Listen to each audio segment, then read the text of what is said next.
just Hello and welcome to the SRC podcast. We're one short this week, but joining me is Joe Wilson and John Bookie Harris. How we doing, gents? Yeah, good. Thanks, Rob. You? Yes, it's nice to chat about some rugby that isn't Warren Gatland on his way out, I'll be honest.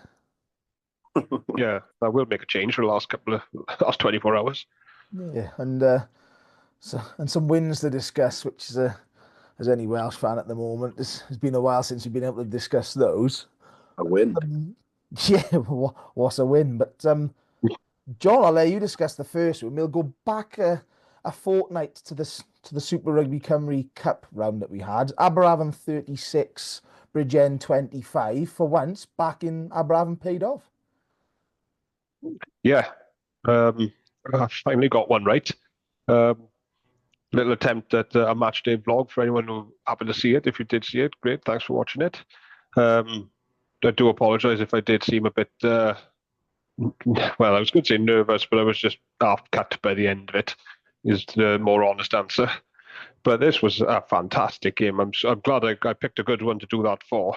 Very much a tale of two halves again. There was a massive wind in the first half in Aberavon's favour. The forwards were pretty much on top. The scrum was going well. I think they did have a penalty try from the scrums. I think after 16 minutes they were 17-0 up.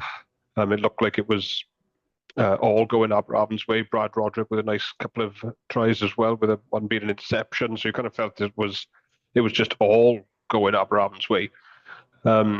Second half, then they've come out straight away and scored the last try, which they scored it that quick after half time. I didn't get back from the bar in time with my pint to see it, but I've seen it on the highlights.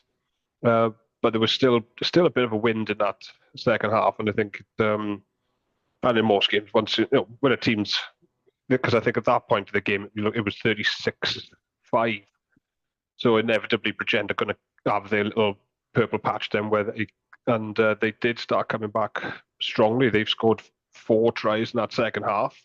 Some dubious ones, to put it nicely. There was a few odd bounces and directions that ball was going in that it shouldn't. But yeah, they kept playing. And if again for Bridgend, if they had the kicker or his kicking boots on, because they've missed all those tries, they've missed all the conversions for those 4 tries in the second half.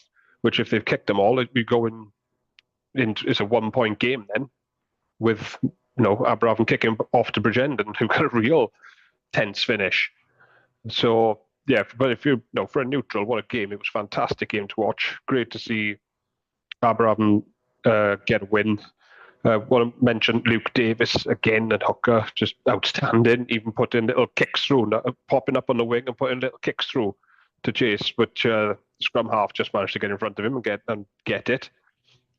But Bridgend still a little bit lacking up front, I feel, because behind they've definitely got it, as shown by scoring 5 tries in this game. But what a great game, some great tries. Good to catch up with some of the Bridgend supporters that I saw down our ground the last time we were down here. I forgot to get a word with them in the end after I mentioned it 2 or 3 times in the vlog. I'll see if I can find some Bridgend fans, and then when I did, I forgot to talk to them. But yeah, a great game and a great win for Aberavon. Yeah, and Joe, I guess this has been a bit of a story of Bridgend's season. They've strung a few wins together and then can't quite keep that momentum going in sort of key matches, I guess. Yeah, and we spoke before Christmas, didn't we, about Bridgend, about whether they'd be able to use the Christmas New Year break to sort of fix just a few of the game management things that were missing from their game. You feel like Aberavon sort of alluded to the fact that before they went on that break that they were going to use that period to work out where some of those games had gone wrong, and you kind of feel like Bridgend didn't use it the same way, and they definitely didn't start well enough to give themselves an opportunity to sort of win it. But whilst I was impressed with Bridgend's comeback, if you like, in the second half, I kind of feel like Aberavon had taken their foot off the accelerator at that point a little. So I think the scoreline probably flattered Bridgend. And I agree with you. I think that first half, I just felt up front Aberavon, really dismantled them. I thought Aberavon's pack were accurate, really aggressive. They got good return out of the scrum and the set piece. And Bridgend really, probably didn't sort of start to cope with it until it got pretty close to half time. So yeah, just a bit of a slow one for Bridgend. I mean, fair play. They do come out in the second half, and the backs do put away those opportunities. But I just felt, I know Rob just alluded to it, but I was really impressed with the hooker, Luke, and he seemed to just epitomise everything that was going right for Aberavon's pack in that first 50, 60 minutes for me. Yeah, I think for me that's a good sign for Aberavon. Is they've traditionally been really good up front. That's their bread and butter, and they've struggled a bit at the start of the season to sort of nail that right down. So I guess it's for Jason Hyatt's point of view, and especially for the supporters, having the pack come or starting to come really good and sort of hitting the strides at sort of this point of the season is exactly what you want. But going over to the other game in Pool A, and Joe, I'll bounce this one straight back to you. It's Cardiff 31, RGC 34. Obviously, RGC now have won 2 out of 2 to start their campaign off. Cardiff have now lost 2 out of 2. Is that the cup one and done, or two and done? Yeah, I kind of felt going into this little cycle that it was going to be awkward for Cardiff, because I felt that the under-20s exits were going to be pivotal. We were going to be losing a 9 for sure. We were almost certainly going to be losing a 10, a winger, a centre, and I think what you're seeing in Cardiff's play at the moment, I think Fishy's still got them playing the same way.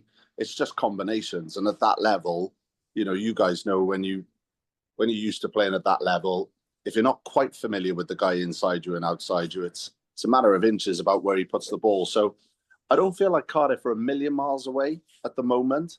I just think it's a little bit of disruption caused by exits and the familiarity of the player inside and outside of you. That'll come back, and I think they'll finish that cup campaign quite strongly. But I mean, fair play to RGC. We know that they're a talented team on the right surface, and I think Cardiff's surface suited them quite nicely. So that probably reflects how RGC were able to do a number on them the way that they did. Yeah, and John, we've been praising them for a few weeks now, RGC, but sort of the games feel they're not on for an upset, are they, in terms of getting out this out of Pool A? Well, it's starting to look like it, because I think they've got Llandudno next up in the cup, but I think that's at home as well, isn't it? So they've got to fancy their chances in that one. If you can go down to Cardiff and win on that fast track that they're used to, then they're not going to have. Oh, I know Llandudno are the form team and probably form club team in Wales at the moment, but I don't think RGC are going to have any fear of Llandudno coming up. Oh, excuse me. What a great result for them, though. I did pick Cardiff for this one, thinking home advantage would win it for them. But RGC, they've really hit in some good form now, and they're playing some amazing rugby. When you watch the highlights, the tries they score are fantastic. So yeah, like Joe said, it's got to be on the. I do feel pitch has a lot to do with it, though. They do like that fast track. They struggle a bit with the heavier pitches, I think. But they 10 points now, 2 wins out of 2. Don't think any of us would have predicted that at the start of this. RGC 2 from 2 and Cardiff lost 2, so I think Cardiff are out of it now. I think if you lose, you've probably got to win all your games in this group to win it, I would have thought, unless you can pick up both losing bonus points and 6-pointers in your other 3 games. So it's probably down to RGC and Llandudno, I think, in that group now. And that's going to be a massive game. It's a shame it wouldn't be on telly, really. It'd be a cracker. Yeah, I think it's one of those ones. I think we all thought that this was going to be a 2-horse race, and it's turning out there is a two-horse race, just not with the teams that we thought. Pool B is probably the sort of the pool that we all thought maybe springing up a few more surprises and a bit more competitive. Carmarthen Quins 29, Pontypool 35. John, Pool are not convincing everybody. They're not getting big wins in the first two rounds, but they are racking the points up, sitting top of the table. Dark horses? Well, if you're getting 5-point wins when you're not playing your best rugby, then that's you can't ask for more than that, can you? Really? I thought these two might cancel each other out a little bit at Quinn's ground, because Quinn's do go much better at home and they can match Pontypool physically. But again, maybe they're not playing their best rugby at the moment, Pooler, but they're still going out and getting a 5-point win away from home then, and they 2 out of 2, 10 points.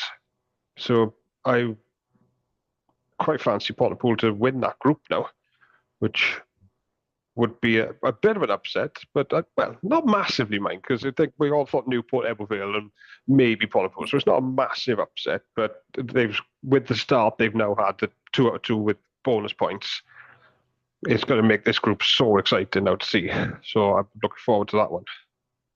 Yeah, and Joe, would you rather be in Pontypool's shoes, points on the board, or would you rather be Ebervale and Newport right now with 6 points on the board each with a game in hand? No, I think, thinking back to my old sort of football days, Fergie said it's always better to have a bird in the hand and have the points on the board. I think I thought Pooler were excellent. There wasn't much between these two sides. And I think even when you look at them on paper, whether it's a league or cup fixture, the packs are capable of going toe-to-toe with each other.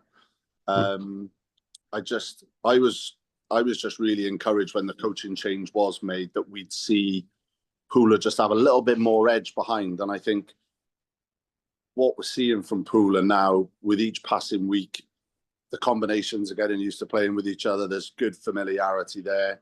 And there's a real understanding about where the coaching group want to take this team. And I think you'll see them scoring minimum every week. I think they'll be aiming to score 4 tries as a minimum, if not more, and get those bonus points. So it wasn't a massive shock in one sense, but it's still a really difficult place to go down there and get the win. So yeah, I think Pooler are sat pretty now. I think they'll really fancy their chances. I'm trying to think who they've got in the next round. Ebervale, and they're home. Yeah, it's at Pooler Park. Yeah, down at Pooler Park. So I guess that's the big thing with this cup format. That is, you've got 2 home and 2 away, and there are going to be ties that you would favour at home, and there are ties you would favour away. Now, this pool you would want to play Newport and Ebervale at home. It hasn't worked out quite like that, but you've got Ebervale at home, which arguably is probably maybe the best of those 2 fixtures based off league form so far, arguably. But that's what we've been saying is the bread and butter. I think this win was massive for Pontypool. We've said about their league struggles to get into that top 4 has all been based off their away form. They tucked Swansea out the way, got away with one. They win on the road. All of a sudden, like you said, you're backing yourself at home as a sort of a playing group and a management group. You've surely got to be backing yourself now and saying, Ebervale's game's going to be ours, boys. We'll win 3 out of 3. And I'll be honest, all of a sudden, you'd be hoping that Ebervale can take a chunk out of Newport, stop them getting the full rack, and that probably would be enough if Pontypool win this round. But Newport 52, Swansea 24, gents. I guess that's probably the result that we probably expected out of this one. John, Swansea, are they a bit disappointed you there after the Pontypool game? Yeah, I think so. I think that when I saw the score from this one, it did surprise me a little bit. I thought Swansea was starting to build some momentum now. Newport, as we said last pod, by their high standards, were having a bit of a dip. So I thought maybe this could be a chance for Swansea to at least get a couple of bonus points out of it, possibly. A nice, maybe keep it a one score under 10 to another close game and maybe even nick it. I was thinking, so I was quite surprised to see that score. If it had been down Newport, well, even then, I'm not sure I would have thought it, because Swansea have been playing very well lately with some close losses, a couple of wins. So I think they will be a bit disappointed with that one, because of, well, I don't know if they realistically thought they were going to get out of this group, but if they do, you've got to at least win the home games. And so, only a 30-point winning margin for Newport. I didn't expect that personally, and I think Swansea will be quite disappointed. But they have followed it. They have bounced back then with a win this week, as we'll come on to now a bit later on. So I still think they are building from where they were at the start of the season. I think their pack is starting to find its feet a bit. I've noticed they scrum going a bit better against some of these bigger sides that I would have thought would have scrummaged them off the park, which I've known other teams have earlier in the league. So the pack's starting to find their foot in, and we know they've got threats in that back line who can. They've been scoring lovely tries all season. So I think they are due a few more wins in this campaign. Not 100% sure where they're coming from yet, but I think they are. I think they might upset a couple of teams before the season's finished. But I think their cup run is over now. Yeah. Joe, is this the start maybe of Newport putting in one of those sort of Newport-esque runs together? Is this what their sort of bread and butter now, a bit of knockout sort of rugby, so to speak? Yeah, I think I sensed before Christmas from the coaching group that there was a lot of frustration that they hadn't actually managed to put an all-court game together. And I think they would have gone down there with the form Swansea have shown this year, a little buoyed, and really looking for an opportunity to show exactly what the forwards can do, show the full extent of what the backs can do. And I thought the scoreline reflected exactly that. I think they clicked really well, Newport. And if they can keep that momentum going for the rest of the season, they're going to be very, very difficult to stop. Even for a Llandudno, even for, an Ebervale, even for an all-clicking Cardiff team, they're a handful. They've got everything. They've got a big, big type 5 if they want it. They've got real gas out wide, and they've got good decision makers and good game management. So, yeah, this is potentially the beginning of the wave for Newport. It's something they'll be keen to make sure they keep riding it for as long as possible, let's say. Then let's put the cup to one side. We'll jump to last Friday. We've got back to normal league fixtures. Aberavon 32, Newport 36. A cracking game by all accounts. We'll leave John stew on this one a minute, Joe. Is this the sort of the stuff that we want to see from Newport in terms of, is this their time now to start getting results? And as we just said, Aberavon have been starting to generate a bit of momentum themselves and playing some, putting some good performances in.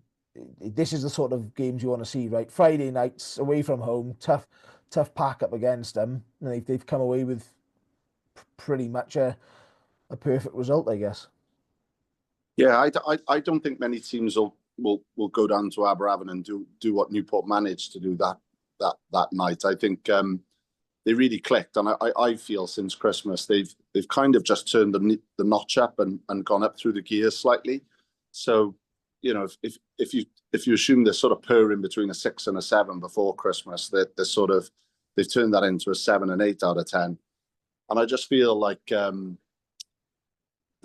pack's going well. They had a couple of niggles just before Christmas. They seem to be back. They've still got 1 or 2, but it's not impacting them the same way. And also then when you look at that back line, they're really, really taking advantage of the speed men they've got out wide. They're constantly getting over the gain line, and the kicking game's really strong. So they have got an all-court package.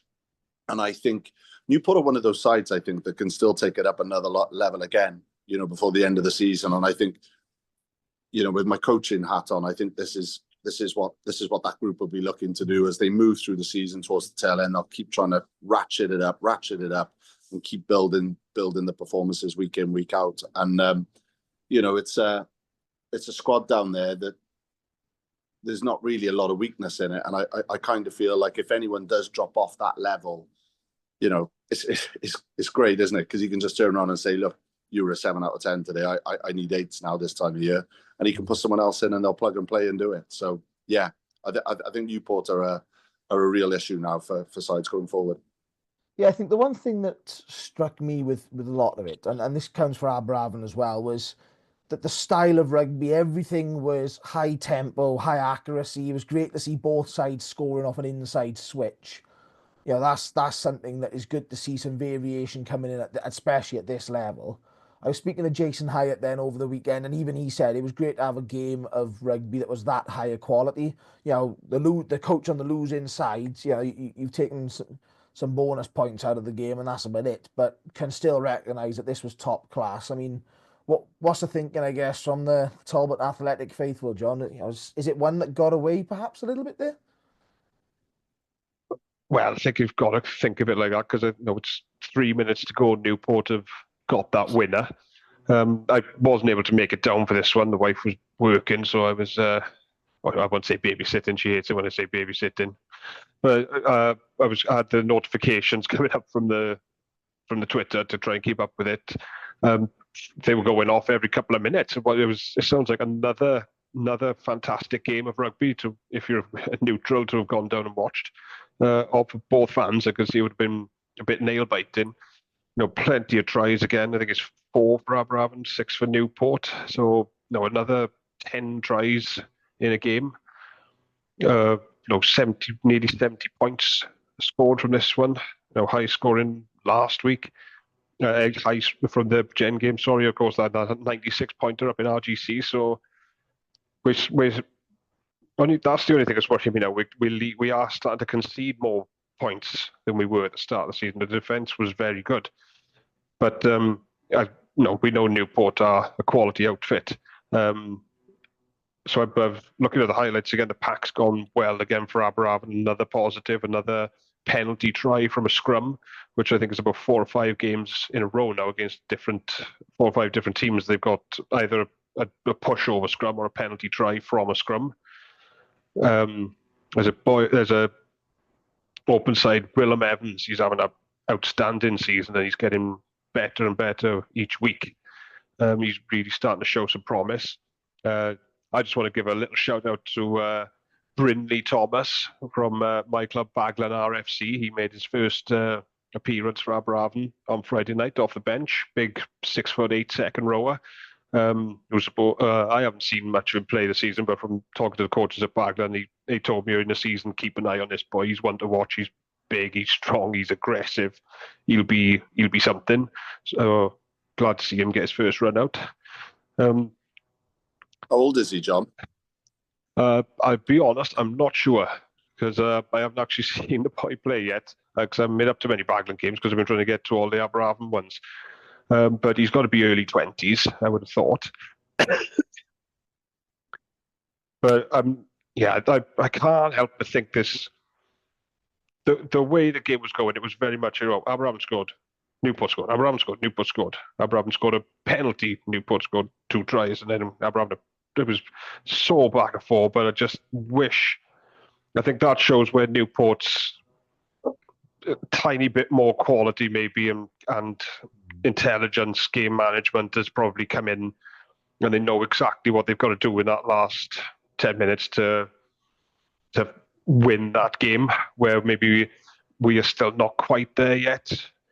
Because Newport are quality, and I think that they are starting to hit their strap. After we said they had maybe a slight dip by their standards, I think now they're past that dip now, I think. And with Llandovery are probably up there as the form side in the league. And it seems like Cardiff are just started to slip off maybe from where they were at the start of the season. But that top 4, 6 points separating the top 4 sides. It's 1 win, and the whole order changes. So Newport guys, as you said, I think are going to be difficult to stop now at this point of the season, and they look like they're kicking on and getting better each week. Good to see Ashton Hewitt as well turning out for Newport on Friday and scoring a try as well. Nice to see that regional players come in and play in their games for the SRC clubs when they come back from an injury. So yeah, but again, just another great game of rugby at the top of Athletic and in this league in general. I think this league has been brilliant this season. Just want to put that out there. I got to be honest, I think this is probably, and it may be difficult to actually beat this, but from a full perspective, is game of the season. You've got a really high scoring, quality attacking rugby affair. As you just said, Ashton Hewitt's come back from injury. He's made his first appearance for Newport RFC for 9 years. He scored 1 try. And at the other end of that scale, you've got, local players, Gwilym and said Brindley's standing up now as well from Baglan, playing at the other side. So not only have you got boys stepping down the pyramid to get a bit of match sharpness and match fitness after, a bit of a layoff, but you've also got boys stepping up to find if they're going to be good enough at this level. And so not only have we had a fantastic on-field game, it's actually been based off a strong rock foundation and exactly what the SRC is all about, right? Especially, with all the internationals, under 20s and seniors playing and all away. This is the perfect opportunity for these sort of boys to drop in and out, and it's good to see that we're actually getting good quality games off the back of that. But John, it would have been good if they'd put it on telly, to be honest, on the Friday night, the night before the Wales game, and just whet people's appetite a bit. That would have been a good thing to do. John, did you think that was there a difference in the benches ultimately for Newport? Was it Newport's bench just sort of empty and being a little bit stronger, perhaps, at the back end of the? Yeah, there probably is a little bit of that as well, because I'm not sure. We've got a couple of boys away with the 20s as well. I think there is a few injuries, so it probably has. Yeah, that probably has got a bit to do with it as well. But I also just think it's Newport's just nous and intelligence and knowing what to do in these games in those situations to get over the line. Yeah. And if we go to the other game on the Friday, St Helens, Swansea 27, Carmarthen 22. Just the second time that Swansea won this season. They've both come at home. Not one, Joe, that I guess that I certainly wasn't backing Swansea in this one. So it's good to see for the league, right?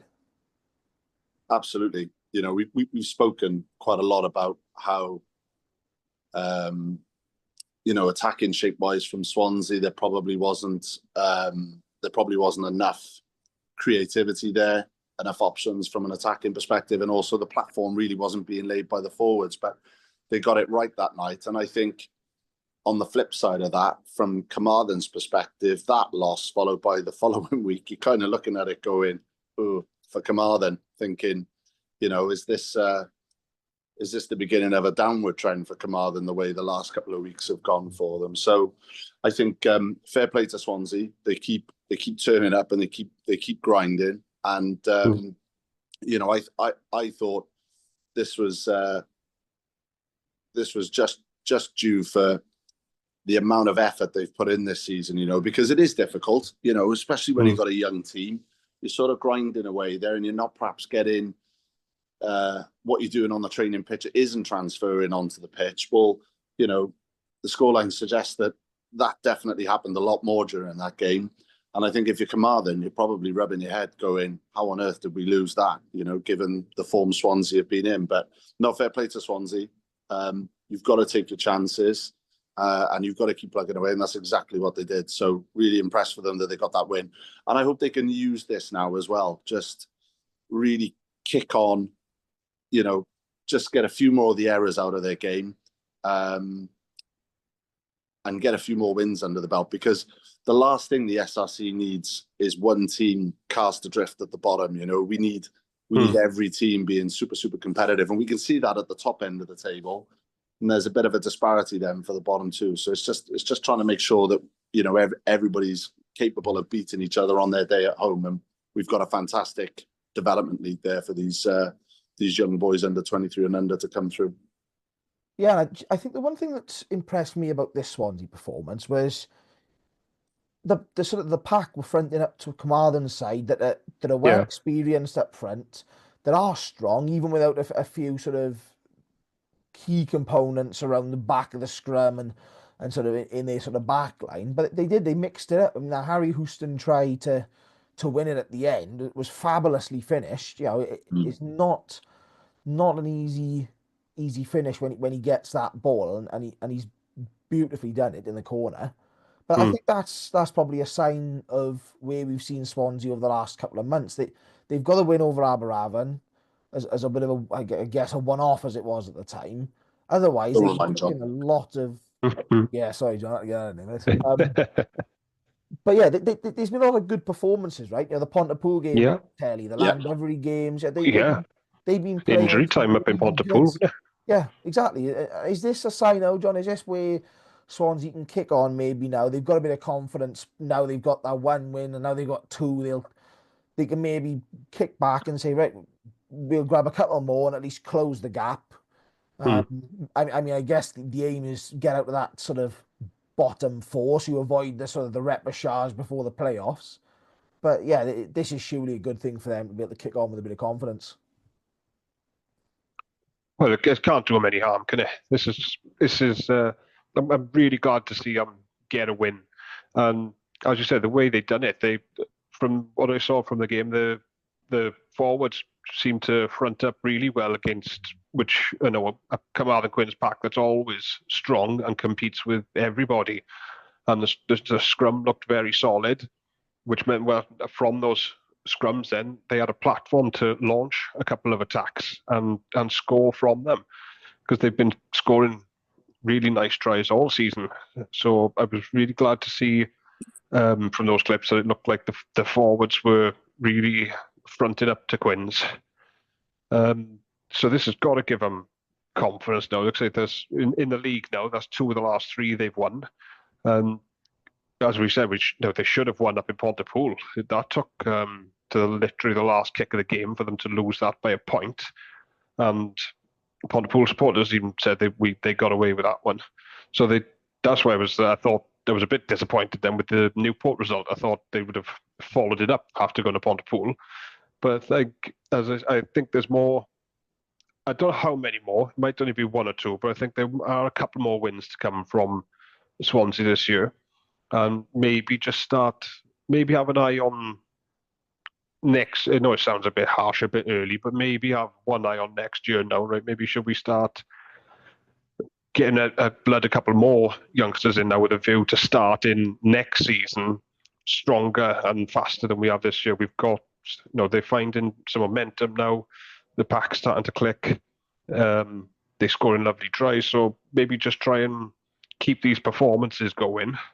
And maybe blood in some more players so that come the start of next season, they'd be started on a much stronger footing than they've started this season.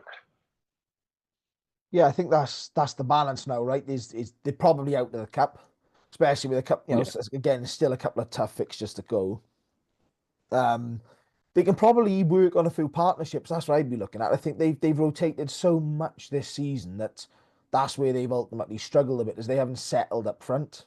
But it's good to see for the wider league that gap is, I'll say closing. I mean, it's still a very wide gap, but I think, and no disrespect to either of these 2 teams, but we've seen it with Bargoed when they came up a couple of years back. We've seen it with Neath in recent years. Llanelli, before Oh yeah, remember them? went under. Is you don't want that side that's struggling at this level, right at the bottom, and at a significant way below the sort of the rest. So it's, you don't want that to sort of happen. And like I said, there's some exciting things going on at St. Helens with the Ospreys development coming up now in the next few years. It'd be interesting to see if that again sort of gives them a little bit of a boost, I guess, in terms of playing, and will they have a bit more of a regular academy allocation, and will they see any senior players dropping down for some game time, as we've sort of seen around elsewhere. But if we skip past the turgid affair on Saturday afternoon in Rome, we'll skip down to Cardiff Arms Park. Cardiff 34, RGC 26. A bit of a revenge bout, Joe, but probably exactly what Cardiff needed just to get back on the rails, I guess. Yeah, massively so. I think they would have been really, really disappointed with the fixture prior. I I think there was probably a few more players parachuted into the squad as well at this point. And obviously, I know I mentioned it earlier, but it's massive knowing after you had the combination changes. It's just massive knowing. I always used to play. I always used to play 12, but I used to play 12 outside the same 10 for about 3-4 seasons. So I knew exactly where the ball was going to go every time it was slow ball or I was being sent on the crash. And it's really stupid, but it could be 4 to 6 inches where that ball's being placed under high pressure. So you know, that extra week of training, the extra couple of weeks of training that you get, and those combinations of getting to know each other, um, it told in the end. And I think it was as well it did, because I think the Cardiff team, as young as they are, I was kind of looking at it thinking if they didn't get that monkey off their back and turn them over, I'd be a little bit worried about where the next couple of weeks would go, and it'd end up being a little bit roller coastery. So I think it was a good result. I think it was a fair result. I thought RGC, they did travel. To be fair, they did well. They did cause us a few issues, but I just thought Cardiff were able to, when they got their noses in front, they were just able to sort of shut the game down. And RGC really didn't have an answer at that point then to claw themselves back into it at that point. So a very good win, given everything that had gone on in the previous couple of weeks for Cardiff. Yeah, I think it's like I said, it puts them back on top of the table as well, which I guess even if you're looking at games in hand is always one of those mental sort of things. All right, we've got the points on the board, boys. We are top at the moment. Is this, John, a bit of Cardiff's experience sort of shining through, even though they're still a young squad? This is RGC's lack of game management, and that's why they're probably down the bottom end of the sort of table. Yeah, they probably, I got a feeling they're probably focusing more on the SRC, the league, than they are the cup.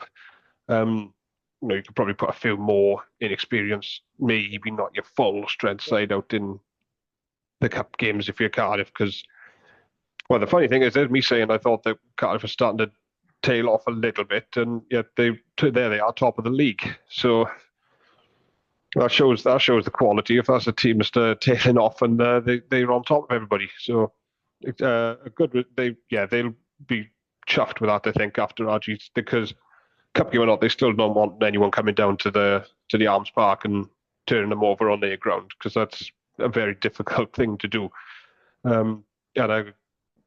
They will be very happy with that. Still a good performance from RGC. It's still come down there. Excuse me again. No, they've gone in leading at half time, RGC again. So they've taken it to them, and they would have been full of confidence from the week before, knowing, well, we can beat these. We've done it last week.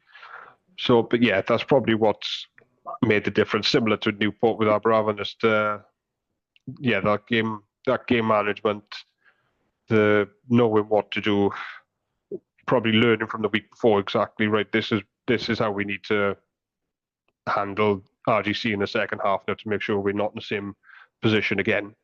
And they've done it, and I just can't believe how close that top four is. It's brilliant for the league. It's great that we've got four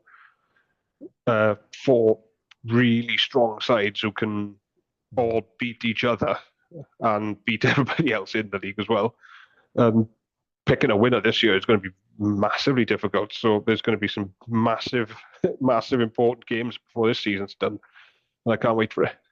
Yeah, I mean, you only got to look at the table. Cardiff, as you said, they've had a bit of a rocky road since all the international camps. 56 points. Llandovery, 55. Ebervale with a game in hand on 52. Newport back on 13 games with 50. So that's 6 points separating the top four. You then go back to Bridgend, 35.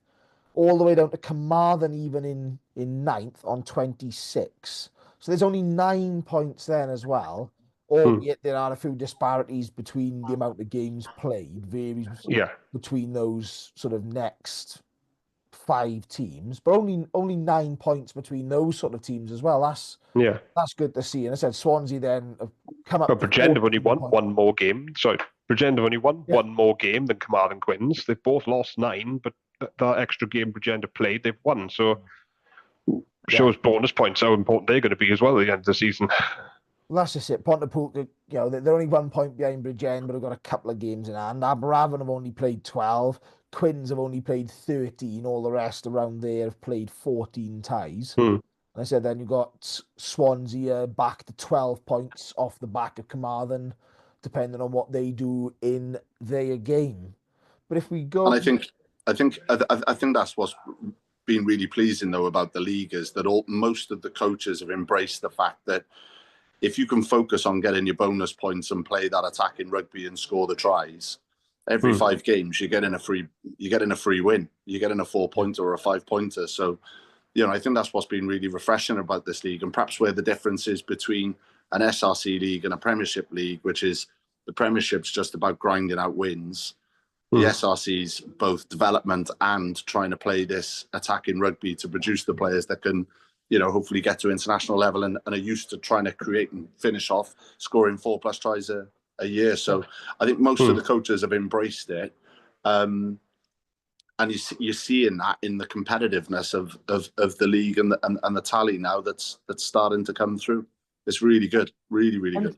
100%. And I think Mark said it, but the other week on you, and it's like a 4-point win is no longer good enough. If you're 4 points winning, you're losing ground on that. Especially if you're in the top 4.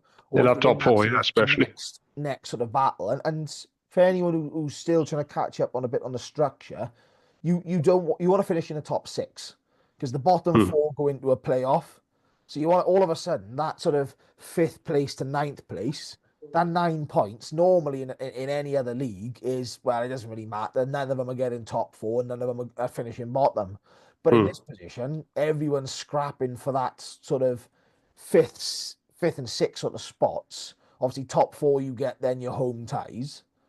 But it does add that little bit of jeopardy. And also, like you said, wins just aren't good enough. And this is where I think certain sides are getting caught out is when they win, they're only getting 4 points. So when they're losing, the gap is growing above them. But if we go ahead to this week, we're back to the cup, just to back to the cup things a little bit here. Bridgend versus Cardiff at the Dunraven Brewery Fields. Joe, is this where do we see in this one? It's difficult, isn't it? I think Cardiff, having lost 2 games, it'd be really interesting to see the way they approach it. Do they just take the opportunity to recycle the squad, get some game time for some of the boys? Are they, with one mind on, or having asked the question, are they out? ? So do we give it 110%? I don't really think that's in Cardiff's makeup, and I think they'll want to view this as an opportunity for the combinations to have another week together, playing really well. And I think Bridgend haven't shown enough to really put the fear of God into Cardiff going down there. I said, within the first 2 weeks of the season that I felt Bridgend's sort of weakness potentially was that pack of 8 forwards, which was a little bit underweight and a little bit underpowered. And I think Cardiff will go down there quite confident. They'll probably treat it as another opportunity for all those combinations to get more play time together. And I think the difference will be the forwards and the bench for Cardiff. So I'm going to go Cardiff win for this one. And I think there won't be much in it. But yeah, that's what my gut's telling me. Yeah, I've gone Cardiff as well. John, are we doing a bit of a clean sweep across the board here? Yeah, unfortunately, I'd love to say I think Bridgend are going to nick this one, but I've been bitten too many times with that one this season, thinking that. So I'm going to go similar to the bookies. We got Bridgend 2-1, Cardiff 4-11. The handicap being +8 for Bridgend to 10-11. And I think the bookies are pretty close for that one. I think, I can see Cardiff using this, as Joe said, as an exercise to maybe rotate the squad a bit, because the league is going to be their focus now. And I think they've got a good enough squad that they can afford to do it. and they still got to go. They're still going to try and win when they go down there. Of course, they are. Like I say, they're not going to just send and not care about it. They're still going to want to go out there and win. And I think, yeah, I think the strength of the squad is going to be a bit too much for Bridgend. Yeah, I think everyone's going with a similar sort of pattern there. A very tasty tie then in that very pool. It's up in Colwyn Bay. It's RGC versus Llandovery, and as we've sort of alluded to already, does the winner of this take Pool A, John? Oh, you'd think so, wouldn't you? Let me just get back to my book. Well, no, because Aberafon are going to win Pool A, obviously. So this is no, they could be best of the rest if they want to, but no, I think this could after Cardiff losing their first two games, this could well decide that group now. You know what? Oh, but I know Drovers, they've got that new pitch down there as well, so they're used to playing on that this season. Yeah.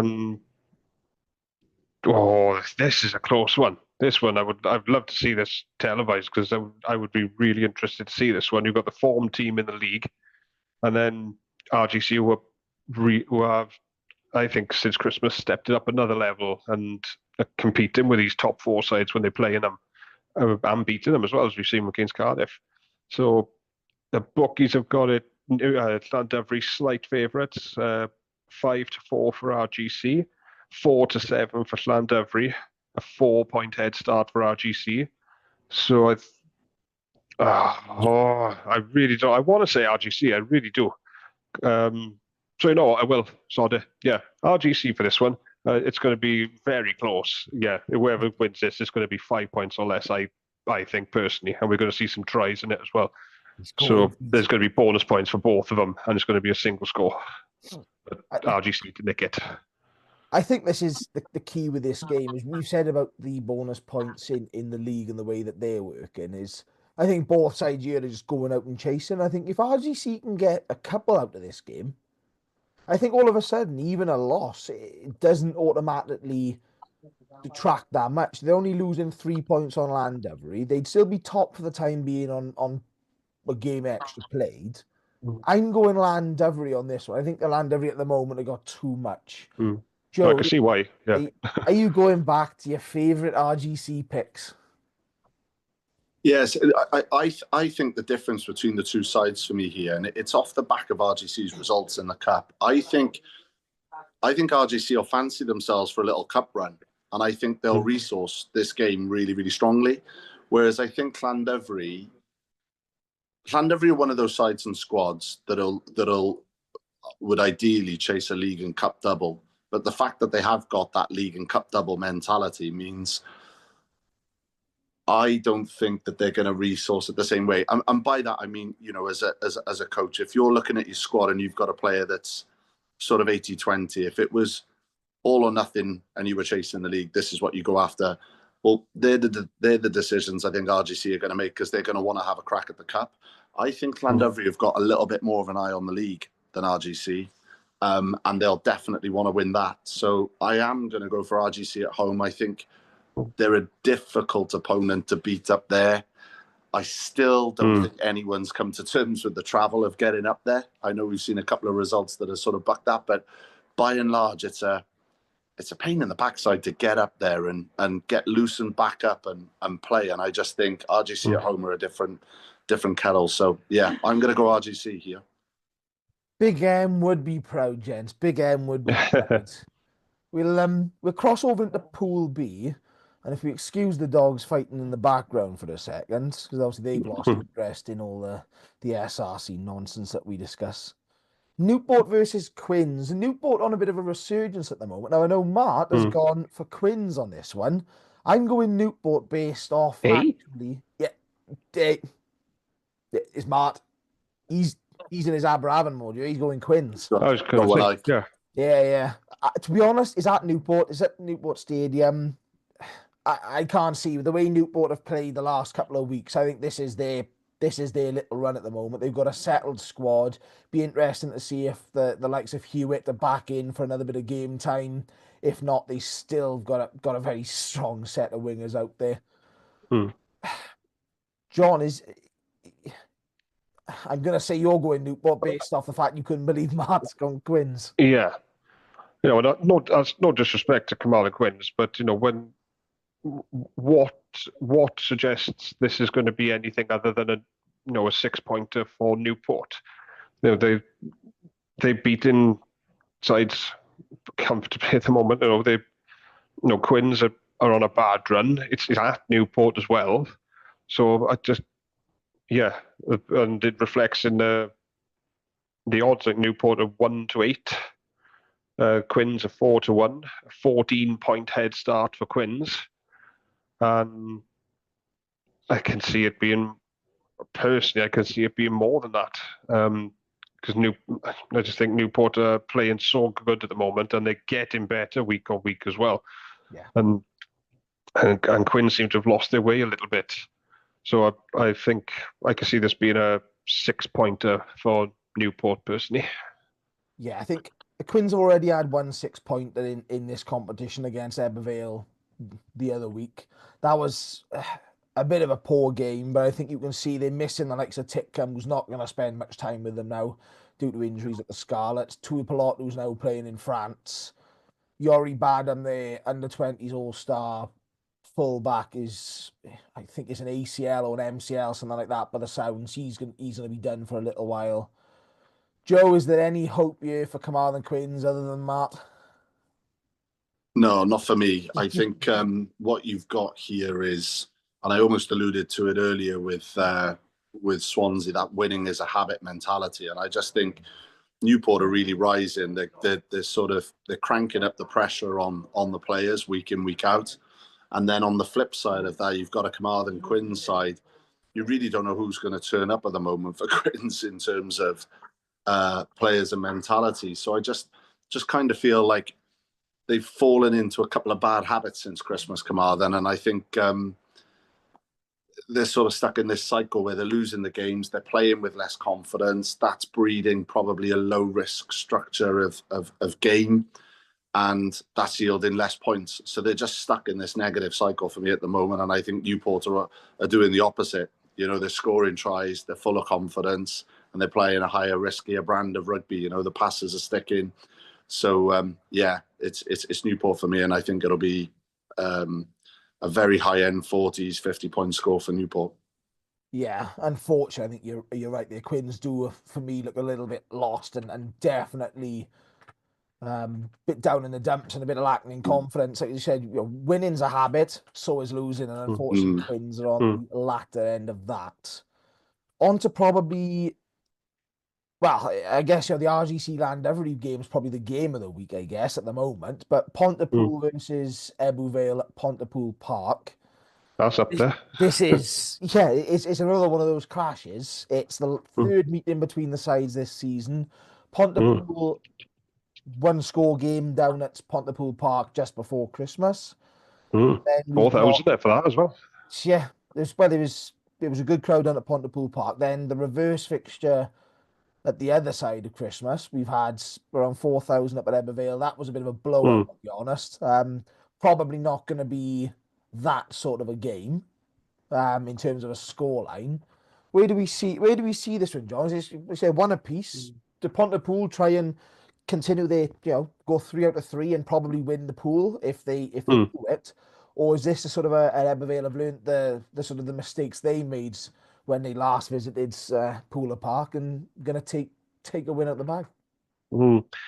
It's a tasty one, isn't it? This is it feels like we've seen it a lot this year, doesn't it? But like you said, I think because they've been so recent, the other games. I do tend to fancy Pontypool anytime they play at home, I'll be honest, no matter who they play. And they're 2 from 2 so far in this pool. And they've got to be thinking to themselves now, right, well, one more win here, and there's a good chance, we've got a cracking chance then of being in the final. There'd be a win away. So Bookie's got Ebervale slight favourites, similar to the RGC, well, exact same prices as the RGC Llandovery game. Pontypool 5-4, Ebervale 4-7, and a 4-point head start for Pontypool. But as good as Ebervale are, I just think being at Pooler Park and the fact that, Pontypool, they're not going to get in the top 4 in the league, but they're probably going to be in that top 6, I think, come the end of the season. This is a real good opportunity for them now to have a final in Cardiff, and in a final, anything can happen. And Pontypool have shown they can go toe to toe with anyone on their day. So I think they're going to put a lot into wanting to win this game, because they'll be so they'll be in fingertips then of being in the final. So I'm going to go for Pontypool on this one. I think it's going to be another close one, maybe a score against 5, 6, 7 points. But I just think that home advantage for Pontypool and the fact that they're already 2-2 is what's going to sneak it for them. Do you know what? I think this is the interesting part this year. So I think the final this year now is going to be at the highest placed finalist because of the European Championships that are being played in the stadium. So this is where it gets a bit interesting, I guess, for Pontypool is even if it's not going to be in Cardiff, is it? No, I didn't even know that. Because of all the Champions Cup, unfortunately, falls smack bang, and you've got a lot of gigs then further back in the summer as well. So they've pulled the cup forward slightly from its traditional April date, and it's starting to clash. But can't say I don't do my research. Yeah, this is probably a bit of a change in tactic, I guess. You're going to go up against somebody, RGC or Llandovery, let's say. Now, if they're racking at points on the other side, you need to be taking everything out of these games, right, Joe? So, I mean, Pontypool, they're going to be gunning for this as a win. I mean, Ebervale are already 6 points out of 6 from their first game as well. So this is another one of those, isn't it, where you're going to be saying, well, the 4 points isn't probably going to be enough, maybe to get you into the final, but then especially for somebody like Pontypool or Ebervale, where there's a large home support if you get it. You've got the financial aspect of that on the side and sort of everything that comes with a home advantage. Surely you've got to be chasing minimum 5 points here and try and put them out of sight for maybe a 6-pointer.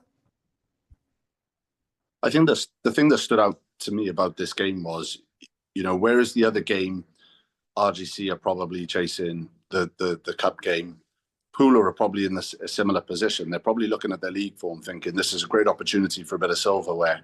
And with the format of the cup, it's a very good opportunity for them to at least get some gate revenue through the books as well. Ebervale, for me, I think I'll have one eye on the league because they're right there. They're right slap bang in the middle of a title fight. And it's at Pooler Park. So I think the interesting thing between the two games, though, is whereas the RGC Llandovery game's being played on the carpet, you've got an old-fashioned game with a bit of grass and mud down at Pooler Park. So I think you're right. I think they are going to be chasing tries. They are going to be chasing points, but it'll be a horses for courses, and there'll be some different styles on show between the two different games. I think they're going to be two cracking games. I genuinely wish I could catch both. Because I just think you're going to see a blood and thunder Gwent derby at the one end on grass, and then at the other place you're going to see all the whippets flying around. Yeah. You're going to see all the whippets flying around on the carpet. I just think they're going to be two cracking games, so it'll be interesting to see how it unfolds. But I think Pooler will have an eye on the cup. They'll want to go after it. On that surface, if anybody can stand up to a Pooler pack at Pooler Park, it's Ebervale. So I'm going to say Pontypool by 4. I think it's going to be that tight, but I'm expecting both teams to score in excess of 4 tries. I think it's going to be a real humdinger. Yeah, I think the last time that they met at Pontypool earlier in the season, it was a bit of a weird one. We had a bit of an incident before the game and then the game itself wasn't a high quality affair really, given the quality of the two sides. I think with pre-match stuff being settled for Ebervale, and with Evan Lloyd at this stage, his leg is going to be back to sort of full fitness when it wasn't at that sort of stage. I'm the only one on the pod that's saying it, but I think Ebervale got a bit better game management around these sort of ties at the moment. So I think as long as there's no disruption again before kick-off or with any serious injuries in training or barring all of that, is I think Ebervale are going to do do a bit of a job here. But as you say, I think this is going to be one of those. Is the first score the vital one, because it's going to be a case of you score a try, we'll score a try, and basically whoever scores last gets the win, because the time is up effectively. It could well be one of those. Just remind me of the timing of the last fixture, because I think Pontypool have changed head coach since then, haven't they? The fixture at Or did they go into that game? No, I would have been after the coaching change. They was both of the Pontypool games were around the Christmas period, and obviously then you had I call it the Boxing Day fixture up at Ebervale. It was the Saturday, the Boxing Day. But you had the week before, so it was literally the Saturday before Christmas and the Saturday after. It's going to be a cracker. It's going to be a real humdinger. I think the good thing about this sort of game is there's going to be a big crowd as well. You have that big game atmosphere and a big game feeling. Is all too often, and unfortunately, we see it across the game in Wales, where these big games, especially the SRC, the old Premiership when it was on TV, you'd have a big game, two form sides, and then there's nobody at the crowd. So if the people at the ground, and there's no atmosphere being generated as such, or no big game feel being driven by the wider sort of audience, I guess. But if you're seeing, again, say 2,500 down at Pontypool Park on Saturday, and both sets of fans are loud, both sets of fans are passionate, and they'll back their team from before kick-off to sort of after kick-off, after the full-time whistle, that all adds up to being one of those old-fashioned derbies, I guess. The sort of a bit of a rose-tinted derby, I guess, is the best way to describe it, in terms of it goes back to the days of people come out and watch it. They won't be out for the game next week, and they weren't out for the game the week before. But at the moment, if we can harness some positive energy out of rugby and try and pull a few extra people in, just if it's a one-off game, then certainly aids the SRC as a product. And I think this is a sort of game that is a shame that that the cup isn't being televised until the final, because we do have some humdingers sort of in this sort of one. And I imagine we would have seen Ebervale Pontypool, because I doubt anybody would have seen RGC Llandovery as a bigger contest as it would have been. It probably would have been Cardiff Llandovery in round one would have been on the telly, and then we would have seen it go from there. But yeah, certainly an interesting time, I think, with the cup. And I think because of the bye rounds, it makes it additionally interesting as to whether people can start not resting players, but how they adapt that to themselves tactically, I guess, around winning games. Yeah. Cool. So if people are still listening, drop us a follow on Facebook, drop us a follow on Twitter. Other than that, gentlemen, we've covered off three weeks of rugby. It's been a pleasure. We've done well, but lads, enjoyed that. Gosh. Thanks for all joining us. And we didn't mention WG. I think I accidentally slipped them in at the start, but the Easterby Gates doesn't sound quite as good. No.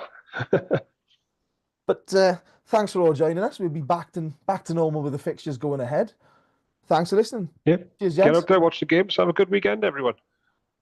Cheers, boys. Cheers, guys. Ta-ra.